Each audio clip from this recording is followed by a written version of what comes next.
दोस्तों यह वीडियो केवल मनोरंजन के लिए बनाया गया है, कृपया इस वीडियो को दिल पे ना ले। तुम सबको अखिलेश बबुआ को वोट देना है, चलो वोट देने। मैं योगी जी को वोट दूंगी। इस बार योगी जी को वोट दूंगी मैं।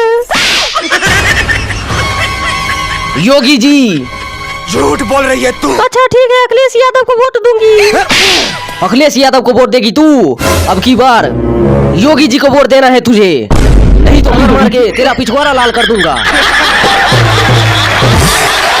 योगी जी ने गैस दिया, राशन दिया, ताकि आज तुम कह सको कि मैं योगी जी को वोट नहीं दूंगी। और सच ये है कि तुम अखिलेश को वोट देना चाहती हो। कहा जल योगी बाबा को वोट दे दो। हट जा आरामखोर कुत्ते, मैं तो अखिलेश को वोट दूंगी। नहीं, लाशें बिछा दूंगा, लाशें।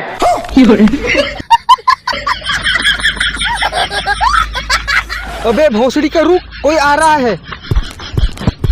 सारी तैयारी हो चुकी है।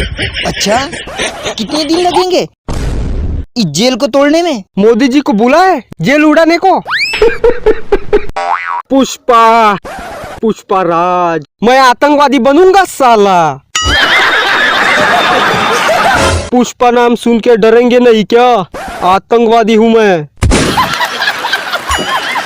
वीडियो पूरा देखने के बाद लाइक शेयर नहीं किया तो तुम्हारी गर्लफ्रेंड को मैं पटाऊंगा। इसलिए जल्द से जल्द लाइक शेयर करो और सब्सक्राइब करके घंटे को जोर से हथौड़ा मार दो।